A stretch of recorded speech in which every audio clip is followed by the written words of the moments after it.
Olá, gente, parte 2. Agora nós vamos para a segunda geração do modernismo brasileiro quanto à poesia. E quem que eu escolhi para representá-la? Carlos Drummond de Andrade. Embora ele tenha lançado o seu primeiro livro antes de 1930, ele é o emblema da poesia modernista da segunda fase. Por quê? A primeira fase era engraçadinha, satírica, piadista e tinha um certo sentimento de otimismo com as coisas que estavam acontecendo no Brasil.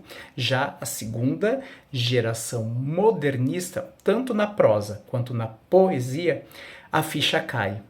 Que o nosso país ele tem o quê? Desigualdades desconcertantes, tem uma estrutura econômica extremamente arcaica frente aos outros países do norte do mundo e uma estrutura social terrível.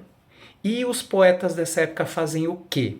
Eles vão criticar apenas a nossa estrutura econômica, social? Não. Eles vão criticar, inclusive, os grandes problemas universais, os grandes problemas do homem contemporâneo. Então, o homem contemporâneo, muitas vezes, ele é o quê para Carlos Drummond de Andrade? Ele é muito menor do que o mundo.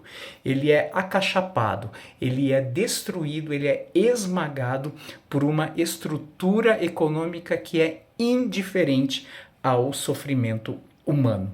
Isso aí flerta muito com o existencialismo, que é uma corrente filosófica de índole francesa que prega o quê? Que o homem ele é escravo das suas ações, porque ele sentará mais cedo ou mais tarde em um banquete de consequências, ou seja, ele vai ter que responder por tudo aquilo que ele fez e isso trouxe consequências para ele e para outras pessoas. Então esse poema do Carlos Drummond de Andrade se chama Confidências do Itabirano. Itabira é a cidade do Drummond.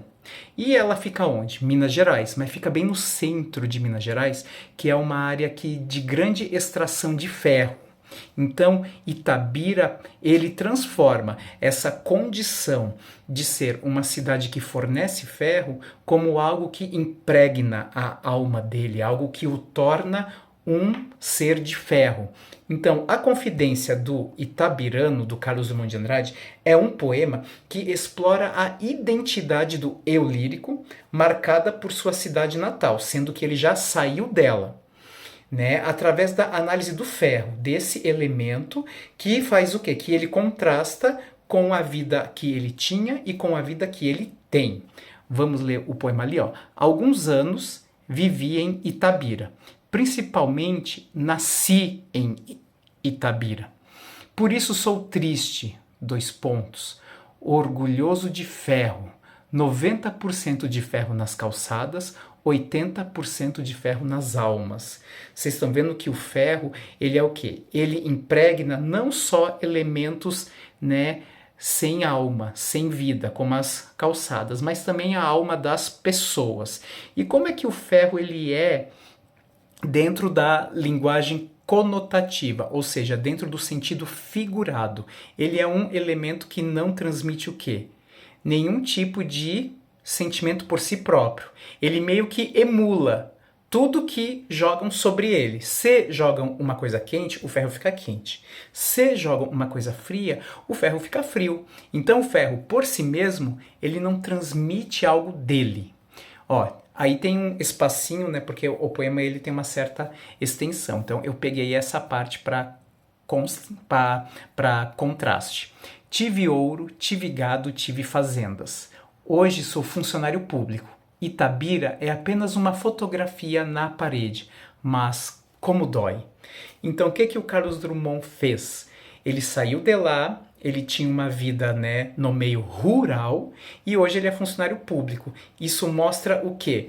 Que a mudança do eu lírico do meio rural para o meio urbano trouxe, né, algum progresso para o Carlos Drummond? Não, porque funcionário público aí é o quê? Visto como aquela pessoa que faz o mesmo trabalho todos os dias, né? Então, a cidade não é apenas um local físico, mas um sentimento que perdura na memória, através de um elemento concreto, que é o quadro. né? Que tem o quê? Saudade, orgulho, mas também dor. Porque a própria cidade, né, Itabira, não tinha nada assim de atrativo, apenas o ferro, né? Então a origem de alguém, esse poema traz o quê? Que é um elemento indissociável, que vai acompanhar a pessoa até onde ela for. Tranquilo?